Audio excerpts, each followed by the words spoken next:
And it comes to a stop. Hey, Yeah, I got tickets. I got tickets to go see Creed tonight. Oh yeah. Yeah, my son's going. I'm looking forward to it. Matthew's heading to see his son on the ice. Nice. My 6-year-old Playing hockey. Yeah, my both 11-year-old and 6-year-old play. Nice. Yeah. I still can't believe your oldest is 11 now. I know, it's crazy. Fun.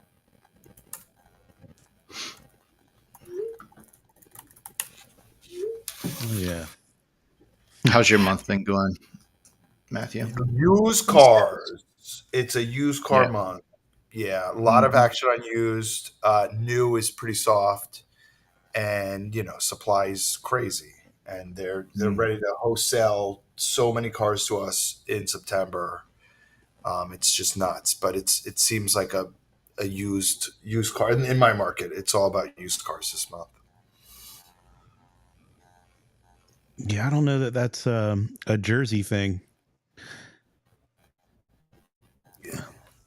But we can dive further into that, especially when I talk about the supply. Yeah. Mm-hmm. Yep. But before then, so you were telling me earlier you got no guests after having 20 guests in town. That's your celebration this weekend. Yes. It's going to be great. Yeah, you just I love having a full house.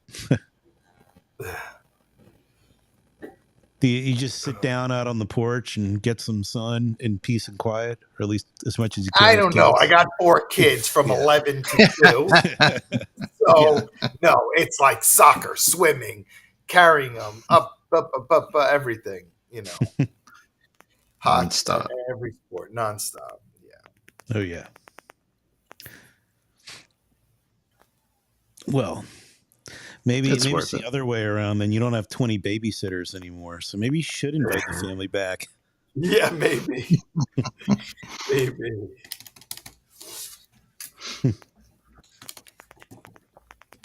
Hey, what are you driving now? I am driving a Polestar 3, which we're going to start to sell in the next 2 weeks. We sold out all our Polestar 2s, basically. So I'm sorry for anyone who missed that deal. It was the best deal in the car business and an amazing car. And now I'm driving the Polestar 3, which is the big SUV, and it's awesome. And here we go.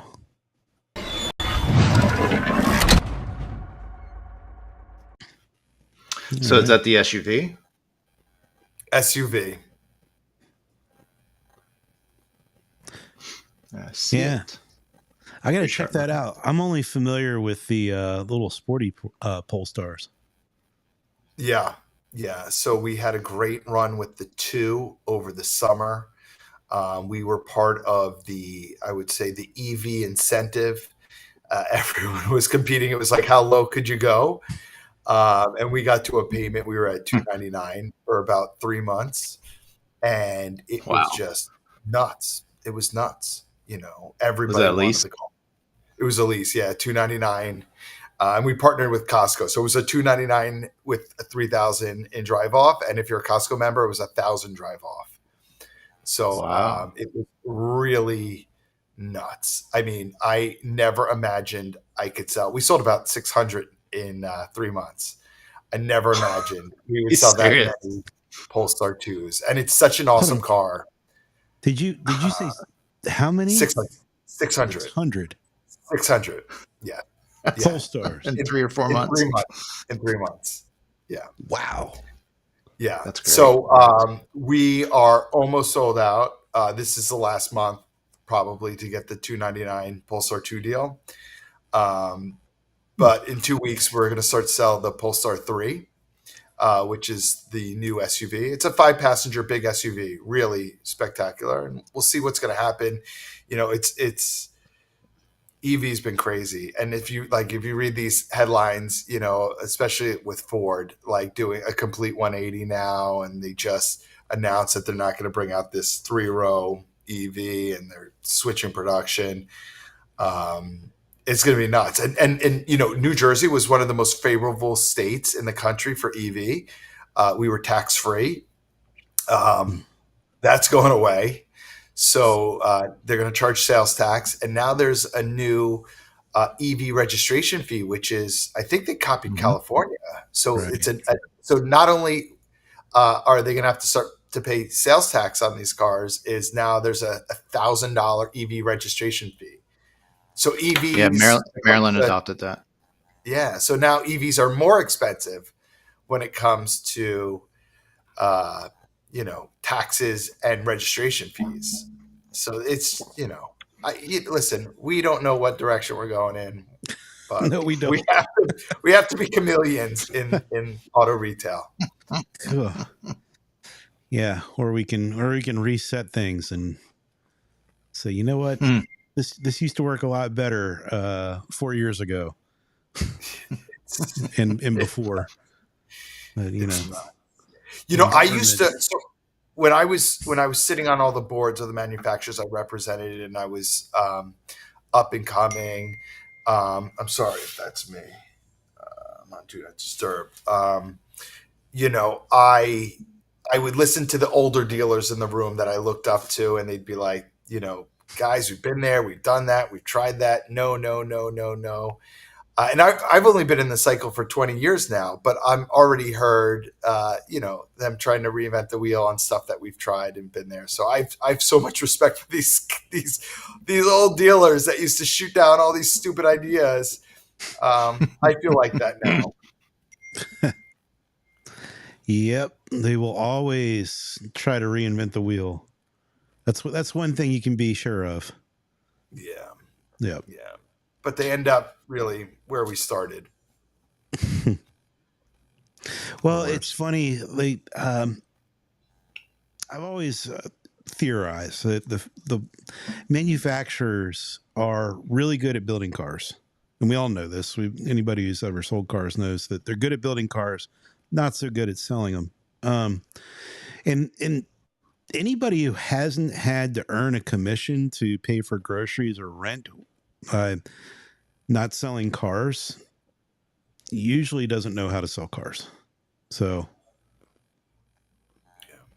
yeah. Anyway, that's why they keep trying to reinvent the wheel. 100%. And in the last, you know, in the latest, with the growth of the stock market, you know, it was really all about, you know, how do we get a Tesla-like valuation? So what that really caused is a separation of goals between the manufacturer and what we do. You know, it wasn't about, you know, the customers that are buying the product and them interacting with your product and building brand loyalty for that product. It was really just statements and buzzwords so we could increase the value of our stock and try to get some sort of valuation like Tesla. And I think that's what we've lived through for the last, you know, I don't know, cycle, is this Tesla envy, not on the product, even though the product was groundbreaking, but the valuation. Everybody had Tesla envy in valuation. Mm-hmm. Why is my company worth this and Tesla worth this? It doesn't make sense. It's not fair. And, you know, I think that's really built a divide because, you know, car dealers are not fantasy land, you know, BS people. We live in the real world every single day. So that's, I think we're getting back to the real world right now. Can I, I'm looking something up on my phone here. I'm going to share a definition, and I have to give credit to John Singo on the forums for bringing this to our attention the other day. But the word is called enshittification. All right. Enshittification. Yes. It's an actual word. Yes, it is an actual word. Well, sorry, it's an actual word being thrown around now. I don't think you'd find it in the dictionary, but you can find it on Wikipedia. So it is a pattern in which online products and services decline in quality, Initially, vendors create high quality offerings to attract users. Then they degrade those offerings to better serve business customers. And finally, degrade their services to users and business customers to maximize profits for shareholders. Wow. So the term is mostly being used for Amazon and Facebook, pretty much everywhere we're streaming to right now. And I think that it's got some real legs in just about every bit of corporate America. Wow. And it goes to your point, Matthew, of like they weren't building or trying to promote things that help sell more cars or build a loyal customer base or help dealers. It's just reinventing the wheel, to your point, to chase Tesla, because they're trying to build something for shareholders. Wow. And that's the final phase of enshittification. I love that. Now, can I ask you a question? What happens when that pyramid for enshittification is backwards? Like, I have witnessed startups go to that last phase first, and I'm like, what do you do? Like, you're doing this wrong. Like, who guided you to do that first? And a perfect example in our world is, right, a new shiny magic bullet comes out. They give it to the early adapter dealers that love that sort of stuff. They start using it, and they love it. It's the greatest thing. And then they kind of whisper through their 20 groups, through their networks. They let other people adapt it, and it goes great. Then maybe they get certified through for a few OEMs, and then maybe that company gets sold to like private equity, and then it just becomes what you just described. I have seen companies fail because they went that last ladder route first, like before they got it to the early adopter dealers trying it out, and the secret pockets. They went right to the OEMs, and then that becomes something that nobody wants to touch because they're not innovative. So you need to coin a phrase for that. I think that's called getting the wrong investors. I mean, I'm thinking of one in particular. Actually, we at Prickintech, we started by talking to this guy, and thank God we didn't take money from him. But he was all about like, you make it for me first, and then I got to make money. I got to see it fully right out of the gate. Whereas your investors who are more motivated by like, let's hire people in our state. Let's make sure that the market, this is the right product in the marketplace. So we want to make sure you get to 100 clients, as fast as possible, and your churn is manageable and things like that. Those are the right kind of investors. The ones who are less concerned about churn and getting to 100 clients and more about, let's just get that big deal as fast as we can. That's the wrong kind of investor. So, Interesting. That's what it sounded like to me. But yeah, cool. Yeah, and by the way, John Singo chimed in and says, yes, it is in the dictionary already. So there we go.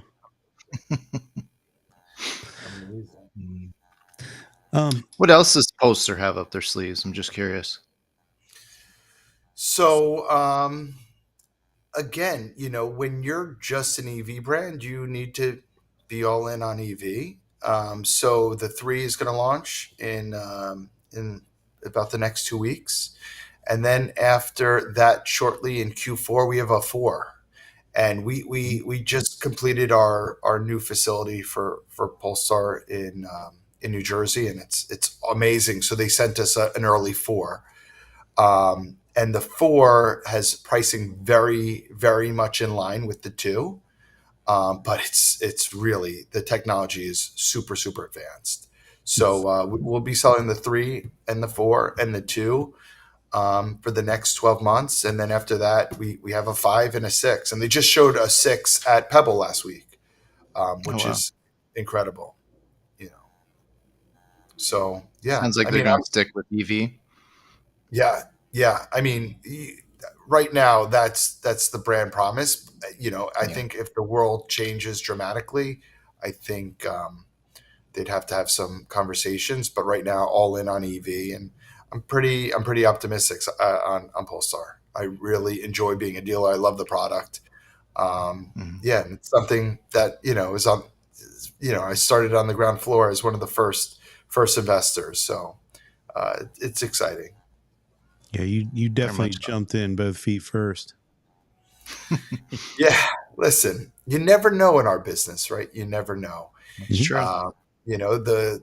The early domestic guys threw the Honda guys out when they came into their domestic stores with their briefcases saying, "How'd you like to sell a product from Japan?" Like, are you kidding me? Product from Japan? Get the hell out of here, kid. So you never know. To You their never know. credit, it wasn't that long after World War II. So No. But hey, and then the Japanese guys did it with the Koreans when they came in. Said, "Hey, we want you to sell Korean cars." yeah. Korean cars? We sell Japanese cars. Are you crazy? So you don't know. You don't know.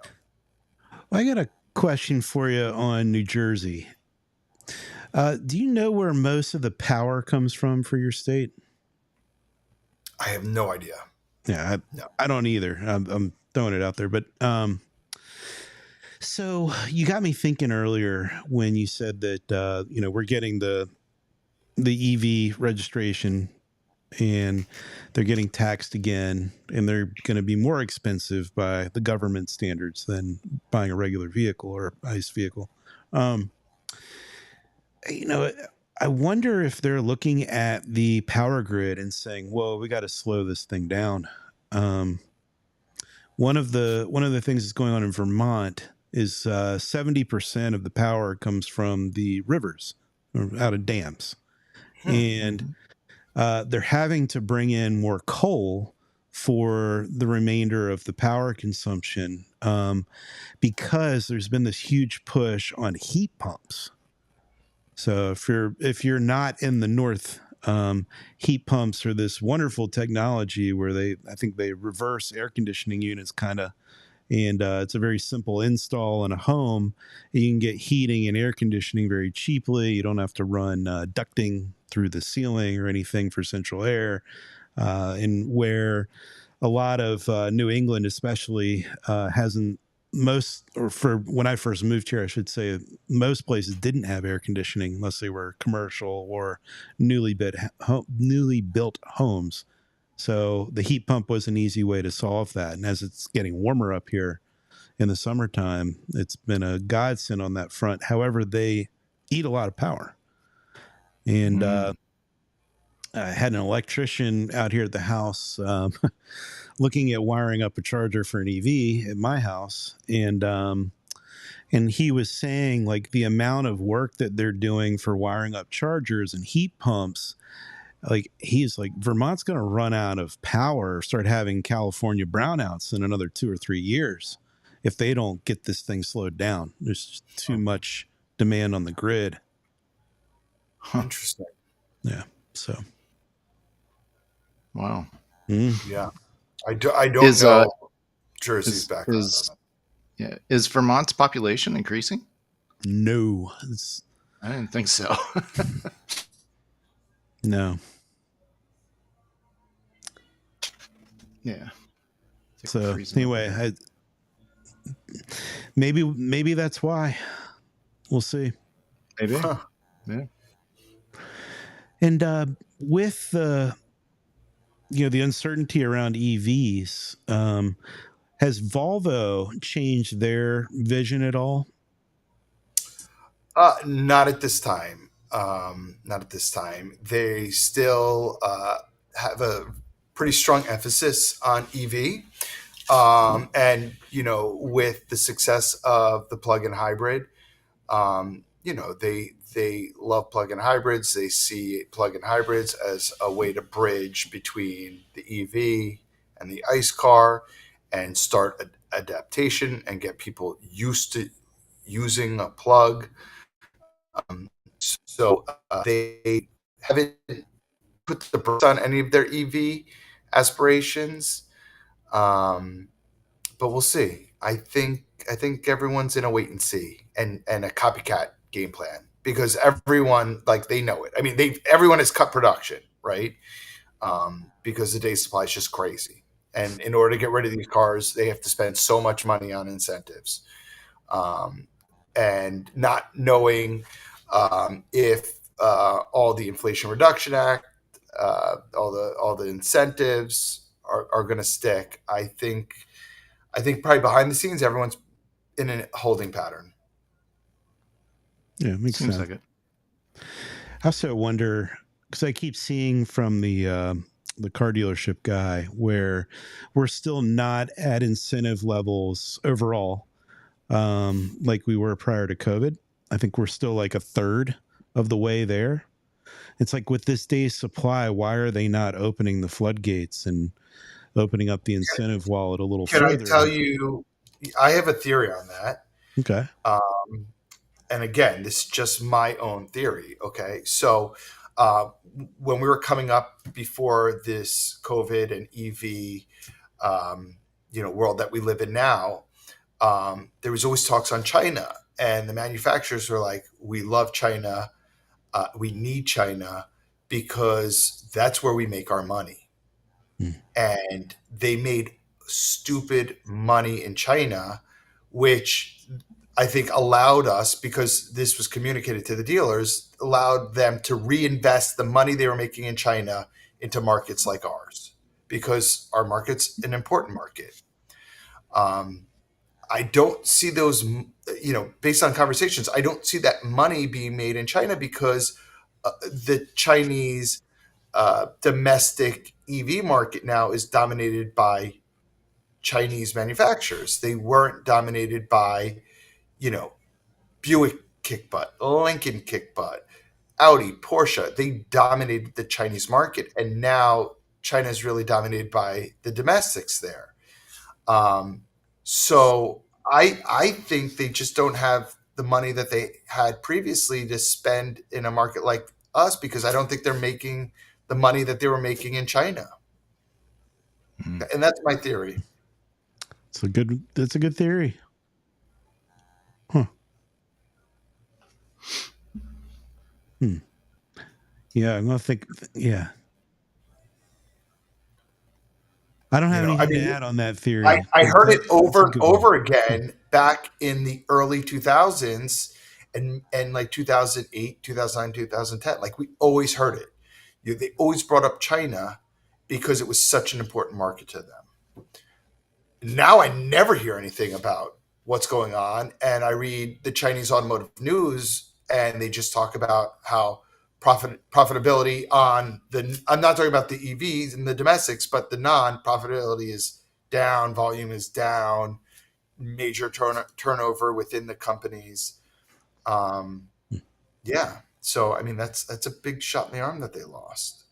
And I think they're holding on for dear life right now, why they're not spending the incentives.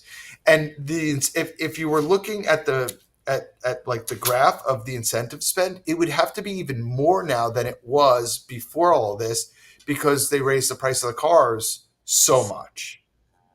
Right. Once you go up, it's really, really hard to come down. And they love that metric. Manufacturers love that average transaction price metric. Oh, they just eat it up. And it's a ridiculous metric, especially if for luxury, if you have a 50, 60, 70% lease pen. Like, nobody cares about what your transaction price is on a lease. They care about the payment. But to them, it's prestige, how the brand has elevated, how they've gotten transaction prices up so high. But you are 100% right. We all need a major shot in the arm when it comes to incentives. Every brand. Yeah. What's your supply situation like on new cars? We have a high day supply across the board on new cars, and it's something that keeps me up every single night. I mean, like, we've tightened up, right? We've tightened our belt, but how do you tighten your new car supply other than not take the cars? It's really, really tough. And no matter how much you try to cut back on expenses, do more with what you have, cross-train your team. Right now, that floor plan expense on the new car side it's nuts. It's insane. And I got into the car business in the early 2000s. So this is I never lived through interest rates like we have right now, and it's crazy. It is nuts. It is a big expense every single month. Yeah. And what's the penalty from your manufacturers, mainly, I guess, Volvo and Lincoln, in regard to not taking available units? Well, both companies and most companies out there, they have totally different allocation methodologies. Ford and Lincoln, their manufacturer, for the most part, they build here in the U.S. minus one product that comes from China. So it's allocate, build, wholesale. It's pretty consistent policy. Volvo in the U.S. is a sales company, and they have cars that they source from the U.S., from Europe, from China, from all over. So it's not as cut and dry as a Ford and Lincoln allocation system. And you'll go through periods where you're extremely heavy on inventory, and then you'll go through periods like when the factories go on vacation where you have no cars. So it's not a consistent allocation policy. So it makes it super challenging. But they are both, no doubt about it. And I'm not airing anyone's dirty laundry here. If you look in automotive news and their day supply chart, they're always, both brands are very high day supply brands. And the brands that are the most profitable and trade for the highest blue sky values have the lowest. Is not right. What makes a successful dealer or a successful manufacturer? It's really balancing the new car day supply to sales. And that is really the key. I mean, when we look at our financials right now, what's the variable? It's not fixed. It's not parts. It's really not used cars. It's the new car margin. And what is the source of that new car margin is a high or low day supply. Yeah. I mean, this is not rocket science. It's not, but it's still, for whatever reasons, it's something that we can't balance.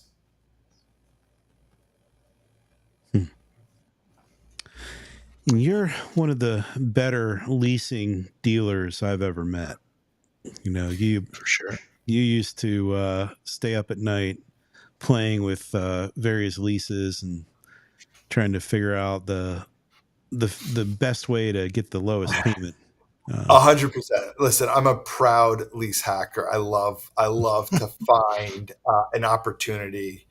Because again, that's we're all fighting over a small piece of the pie that helps us maybe find a new loop or a new angle.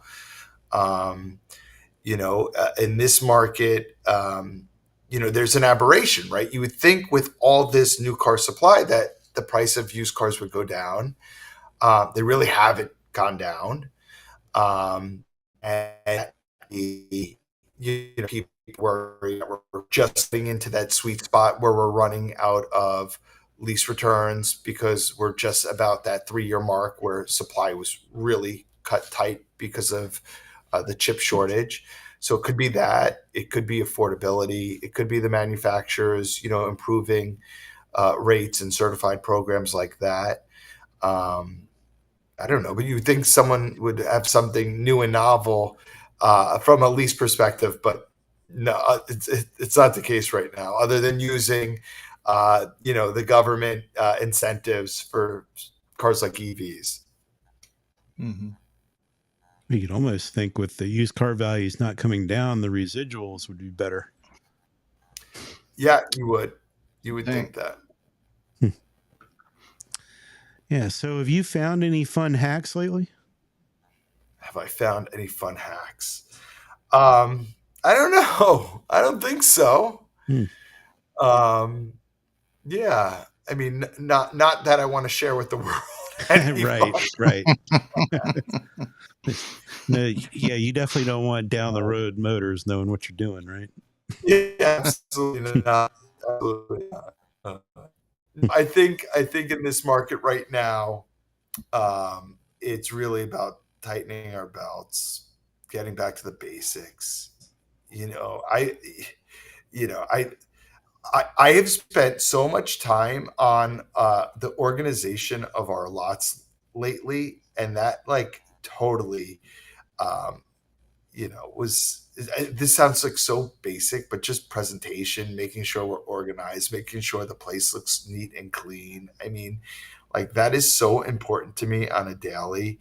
When I go to the dealership, the first thing I do is I walk into the restrooms, make sure there's no toilet paper, like, on the floor. I'll grab a napkin, I'll pick everything up. I know this sounds ridiculous, but just, really getting back to the basics. That's pretty basic. It is. It is. I was impressed. I visited your location that pretty much serves, I guess, the Wall Street crowd. I mean, you're across the water is Manhattan. Exactly.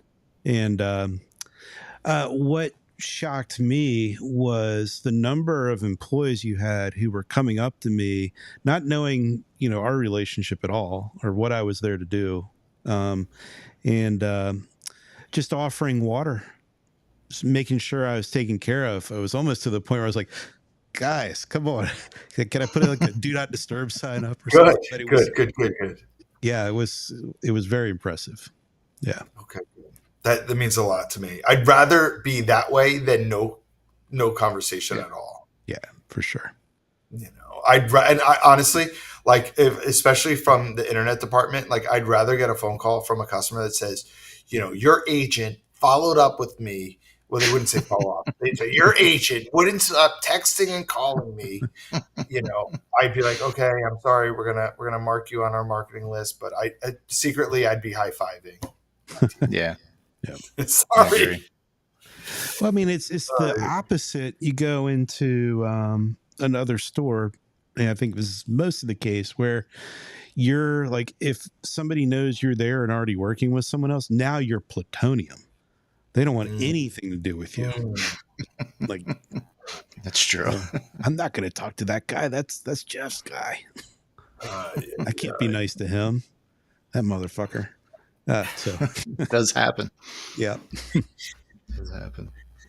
Nah, it's just listen. It's crazy right now, right? I remember talking to you guys in the heart of COVID. That was crazy, but I loved it. Yeah, you did. Now it's kind of like it's like a little uneasy crazy, and nobody's talking. Like, it's like the manufacturers aren't having all the communication with us. In COVID, it was crazy time. So they were like over communicating. We're going to jump on a call. We don't know what we're going to talk about. We're going to talk. It's a little quiet right now. So. Well, during COVID, you had come up with some really cool, different, innovative ways to deal with customers coming into the dealership leads. I believe you were scheduling for customers to come in because you were supposed to be closed for a while. And then you were implementing some new tools, some new technology. Are you still using? Have you made any adjustments around that? Have you added any type of new technology or services that are worth talking about? Yeah. I mean, again, like we were using everything, and we had great partners who helped us, and then. And we're just like everyone else. And then everything was dropped because we were in an environment where there were not enough cars, and whatever piece of inventory posted, there'd be a bidding war over. So we went from an environment where we wanted to be totally transparent, send them everything, let them sit at night and guess their own deal and appraise their own car. And we were watching them and the interaction. We were saying, oh, this guy probably just got home from work and he's showing his wife this car. And he's like, to a place where we didn't want to talk about anything because we were afraid we're going to leave money on the table. So we didn't want to show a price, a payment, because we didn't know, how much they were going to offer. They were going to offer more than we were going to ask for the car. So we went, so all of that went away.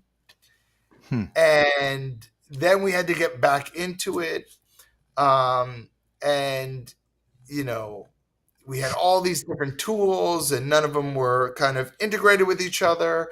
And then the manufacturer said, we're going to certify all these tools and we're going to pick the ones you need to use. And our favorite tools didn't get certified. And we had to say goodbye to our friends that helped us in the worst of times because the manufacturer didn't certify them. That's the story. That's the story. And now we're trying to tighten our belt and we're really trying to look at everything that we do and making sure that it adds value. And, if we delete it all, Elon has a quote, right? He's like, you want to delete until you need to add back like 10%.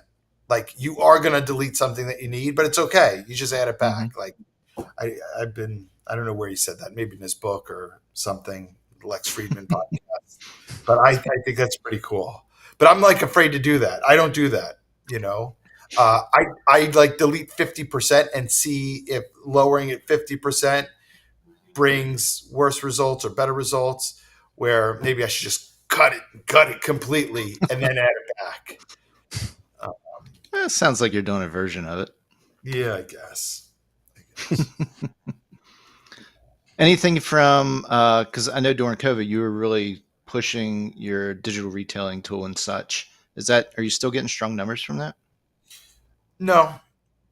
I mean, again, no, I don't want to say that. It's not that I'm not, it's that we're looking, we're still looking for the perfect fit. Gotcha. So we're still experimenting. I don't think, I mean, if you think about some of the companies that were certified, okay, they have not innovated or changed or have done anything.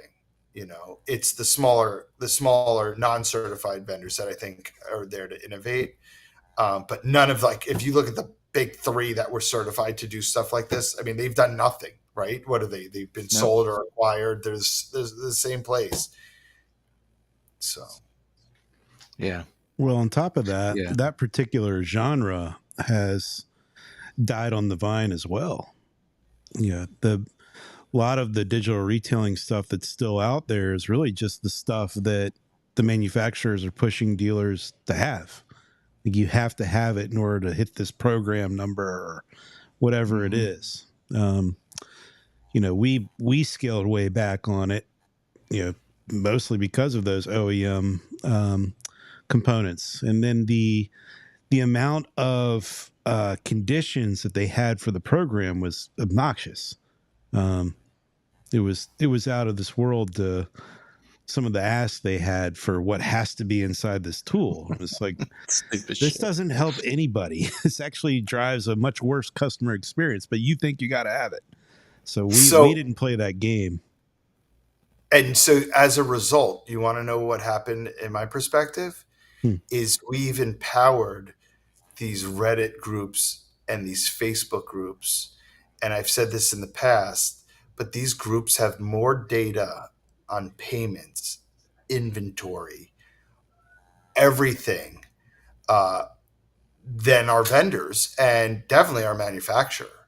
So I'll give you an example. I remember having this conversation with you back then. But it's still the truth. And now, it's the only people that are monitoring this are not the techies. It's like the customer service marketing group. Like, they're looking for someone on the forum to be like, oh, I had a bad experience with this dealer. They suck. They tried to sell me this. But it's like, that's not where our head needs to go. Our head needs to go into like the data, the payments, the inventory.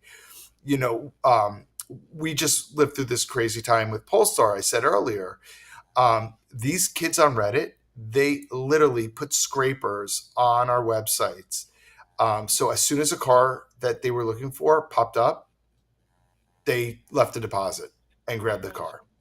They knew, and the only way cars would pop up were more allocation or canceled orders.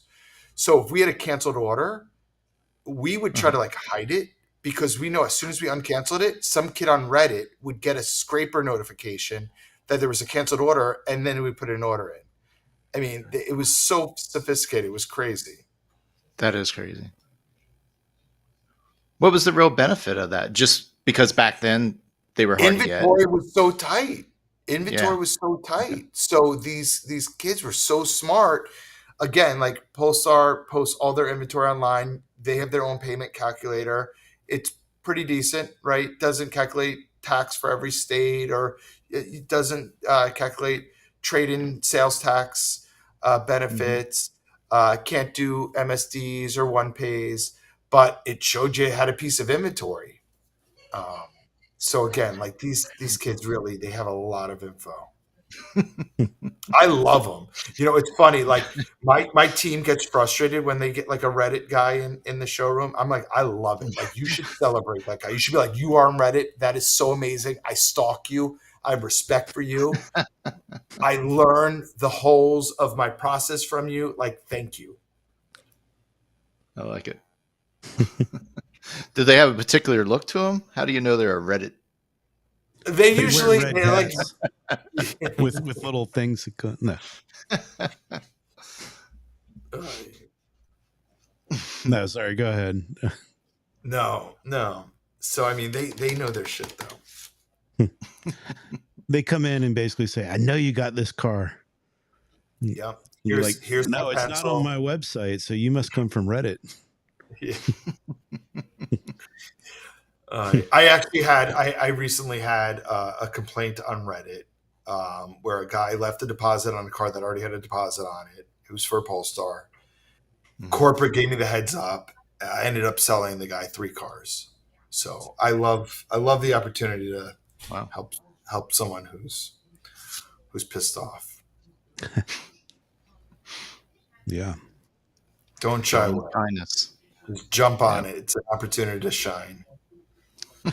Well, actually, before we got on here, going back on the digital retailing side of things, we did just lock down next week's show with Bill Vaughn and John Singo. We both have been commenting here today to talk about where digital retailing is and whether it's still viable.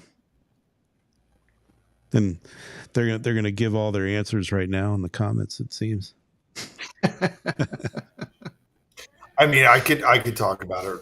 Like, you know, I just think, and I've always said this, and this is why, you know, what Alex created was pretty cool, is they wanted a linear process for this DR, right? They wanted it to always be the same process.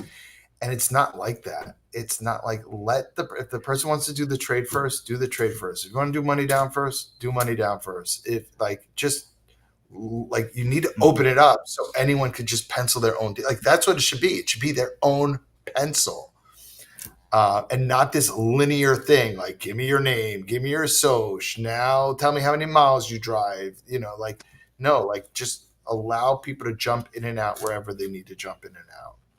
Agree. The tunnel. Yeah. Well, I had a lot of fun. Squeeze. I had a lot of fun when we first set up DR in the store, and I had all these iMac 27 kiosks, and the customer would come in, and I gave them access to desk their own deals, and husbands would come in, and their wife would stand there, and the husband would be desking their own deal, and they'd be like, honey, look, that's the sweet spot. And it was like such a proud moment for me, because I'm the one who coined the term to them, sweet spot. But really what it was a 24, 36, 39, 48 month lease. And whatever had the best payment, depending on the money down, was the sweet spot. But that was fun. That was fun. We can get back there again. I know. Those days are ahead of us still. I know. They definitely are. They definitely are. Yep. Like, we just got to get through this funkiness of that I think is beyond just the car business. Like, it's like our whole country is in some sort of funk. Well, I was going to ask you next, Matthew, what else is keeping you up at night? It doesn't have to be automotive related. I'm just curious. No, it's everything. It's dealers and general managers and staff. We had a great run, and we talked about this. We knew this was going to happen, and now that we're in a normalized market, um, we can't be Santa Claus. We can't, and our compensation is all variable, and we need to all survive the market that we're in right now. And regardless of whether the comp was during the chip shortage or the comp now, the comp in automotive is still amazing. It's still better than most industries, but it's motivating everyone to to stay with it right now, because I don't know where else they're going to go to to survive. And it's tough. It's tough. I think comps have totally normalized, and just so managing a team of people in a market where their comp is quite different than where it was, I think is pretty challenging. And a lot of these people, they love our business, but our business also gets hooks and teeth into you based on that comp. So I think it's pretty challenging. It's pretty challenging. We can go flip pizzas or make pizzas for like $35 an hour now. It's nuts. Which is also nuts. Yeah. Who's hiring for that? Oh, you see I see the help wanted signs all around here. Yeah. And you also saw, like, I saw it recently with the new, Starbucks Chipotle CEO exchange, right? Like, I saw that. Yeah. Yeah, these baristas at Starbucks, they're paying so much money because of Amazon and UPS drivers. So, what they say the new CEO is going to invest in is automation, AI, robots, and that's matter of time. It's quite interesting. And we can't even figure out a motor vehicle fee calculator for all 50 states. It's not that we can't figure it out. I'm sure we have smart people that have already figured it out. But we are, as car dealers, we're banks, and we are really state.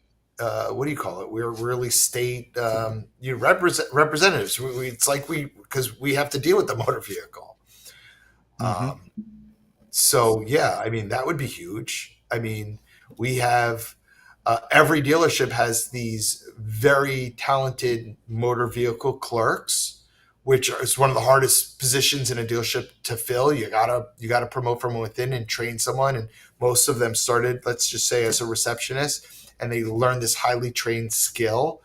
They, again, like, that could be an opportunity. And yeah, I mean, there's so much. I mean, if you think about that, like a Starbucks can't afford to pay their workers anymore, so they're going to robots and automation and AI.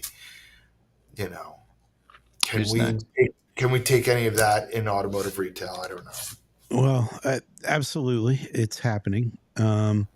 But it's twofold in the car business. One, it goes back to what we were talking about earlier, and something I'd like to add to a statement I made earlier about the OEM. And if you haven't sold cars and had to pay rent from that, then you don't really know how to sell cars. But also, one of the things you learn is that it's a people business, and people buy cars from other people. However, there are other tasks in the dealership that I hate to say this because I was a naysayer of it originally, but I'm really changing my tune, and we've added it to our product. But the AI and what it can do in talking to a non-physical customer, somebody who's not in the store, is blowing my mind. The AI systems, like some of the bigger name ones that are out there right now, aren't doing this yet. They might down the road, but right now, like they're more linear. Let's say, like you were pointing out about some of these DR solutions, Matthew, where they're kind of a one-trick pony. They can only respond this way. So no matter if your lead came from Auto Trader or your website or whatever, it's really the same flow, the same messaging. Yeah. Whereas these newer ones that are starting to come to market are able to bring in multiple databases of information and start to give the customer a much more thorough argument as to why they should go down this other path, or give the answers to something that the customer hadn't considered, or be dead on relevant through a very, very highly personalized response. And those are the ones that are already delivering a far better response than a human could ever give that customer. So where do I start? I mean, because I've done a lot of research, and I agree with you, especially when it comes to something like service scheduling, loaner car dispatching. I mean, so those are like 4 different systems that an average dealer has. They have their schedule consistent to each other. Then phones and the phone system. Would you recommend someone starts in somewhere like service scheduling and experiment with something like that? I would say where you have your greatest need is where you should start, because then you're highly for me, phones are everything. Like the phone, invested in like it. if I went to a dealership and they were like, we need help, like where would I start? I'd just go to the front desk and start picking up phones. I would do phones, and then I would look at their appraisals. If I was looking for low-hanging fruit in a dealership in need, like that is the first thing I would do. Like the opportunities are hitting us in the face. Yeah, or you know what? Another place to start, let's say you're not the dealer principal and you're the marketing director or something along those lines. You came up through the sales department. Maybe you don't have the kind of power in service to help them adjust things over there. But you do in the sales department. So maybe you tackle something in an area that you know really well, which is probably lead response or something along those lines. So yeah. Awesome. Yeah. Yeah.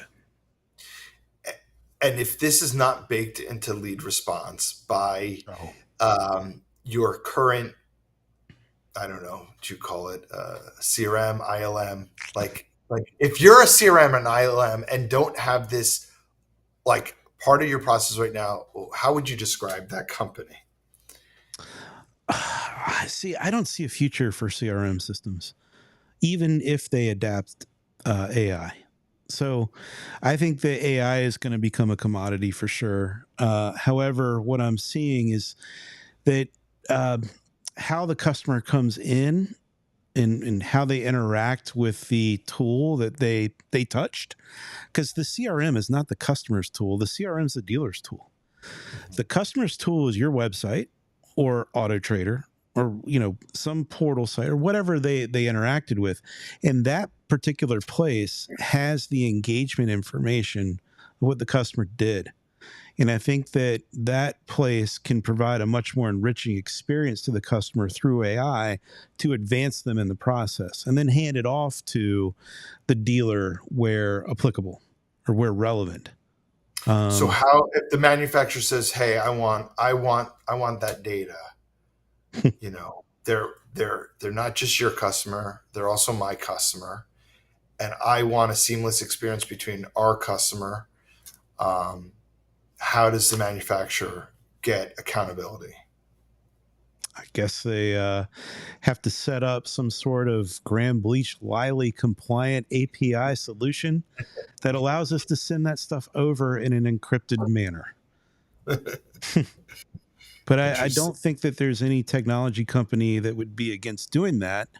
It's just give us the specs and we'll give you what you want. Yeah. It's not teeth pulling, but the OEM does need to understand how to do it and how to roll with the new FTC rules, the Safeguards Act, all sorts of things that are now at play in a, yeah. Mhm. I'm not sure everyone understands it yet. I'm not even sure the government or the FTC understands what they've done yet, but that's another story for another day. Agreed. Cool. Yeah. So, any other parting thoughts, desires to get on the record? Me? No. To be continued. To be I continued. hear you. I am curious, Matthew, about the Polestar deal. You say what? You got one more week here till the month's over. Month's over. Yeah.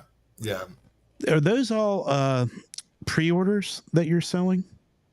No. Oh, okay. Really? Pre-orders at all? No. I don't know what you mean by pre-order, but how I would explain it is, I think once we sell one, it's been spreading like wildfire, and everyone is talking about it, and everybody wants a deal, and it's without a doubt the best deal that we've had in Tri-State. So it kind of just went viral, and people just want to jump on something. It's been a while, where you could get a luxury lease for $299. Yeah. Now A there car. are exactly. Car. Now, I mean, Polestar is not the only game in town when it comes to EV lease specials. I mean, Toyota was at $99, Lexus at $199, Polestar was at $299. Then Kia, Hyundai were at $399, and then I saw like Lucid and Rivian were at like $499 and $599. Lyrics, I think Lyrics were as low as $199. So again, like everybody knows that EVs are on sale. Yeah. No, I Wow. was just Alex, curious. you took advantage. Because for the longest time, the Polestar wasn't like something that was on the lot. It was more of an order through the manufacturer website, and so again, so it was still because it's like negotiation free pricing. There were holding pools. So yes, it wasn't like we were buying them and stocking them. Gotcha. Yeah, your delivery bay is going to be busy. It was, I would say, our charging infrastructure. We had 5 chargers. Yeah. I mean, that was insane, totally insane. We really pushed that to the max. Actually, speaking of that, I've been surprised at the number of dealerships locally that aren't doing stage 3 chargers; they're just doing stage 2s. I mean, stage 3s could get really, really expensive. Yeah, I understand that. Yeah. I mean, and now, like again, like I'm an early adopter for everything, and it looks like the guys that said no and wait and see, they're the winners in this thing. Especially as the manufacturers have changed production requirements, everything. I mean, pump the brakes on everything. Totally lost a lot of credibility. I bet the future is definitely in the hybrid. Like that the Aviator hybrid you have is that makes all the sense in the world. Yeah, and that's where that charger could still have some value. Yeah, and same thing with the Volvos. I have customers that walk themselves to the plug-in hybrid because of the value proposition. There wasn't a huge delta between non-plug versus plug, and they talk about all the time, like my gas light has been on for the last 3 months, and I don't care. I have got a short commute. I charge at work. I charge at home. I haven't put gas in my car in 3 months. I think those are really cool stories, especially from people that never, ever had this on their radar. Never wanted to buy anything with a plug. But it was like, it's got a plug. MSRP is $15,000 higher, and it's only a $20 walk. Let's try it. So yeah, I agree with you. I think plug-in hybrids definitely have opportunities. What's the MSRP going to be on that Polestar 6? The 6. Yeah. The one that they showed at Pebble, I think that thing's like $250,000. Oh, really? I mean, the 6 is a hardtop It's like a road convertible sports car. Yeah. convertible sports car. Yeah, I think it's like Looks good. $250,000. It's crazy. Uh, And then this year they showed the BST version, which looks like 911 GT3 RS, or some Oh, wow. sort of McLaren. It's crazy, but cool. Listen, you get into any EV, and then you get into like any sports car, and these EVs, I mean, that instant torque is nuts. Oh man, if I gotta tell you, I did take advantage of one, and the biggest gripe I got is the handling. If I wasn't leasing it, I would absolutely be looking for some stiffer springs. Yeah. But man, if that thing had some stiffer springs, between the speed and it's crazy. Well, the Pulsar 3 comes standard with Brembo brakes, the active chassis, all those things that you want in a high performance EV. So it's pretty cool. We'll see it. We'll see what happens when they are busting bugs, and I can't say burning gas anymore. So what do I say? Busting bugs, burning electricity. Yeah. Sucking from the grid. Exactly. Yeah, burning coal. Exactly. Yeah. Well, Matthew, it's always a pleasure, man. We appreciate your time. Guys. Thanks for still inviting me, and I'm glad you guys are doing well, and can't wait to come back and see what's going on. Thanks, guys. Sounds great. Yeah. Thank you. Awesome. Appreciate it. You guys have a good weekend. You too. Bye-bye.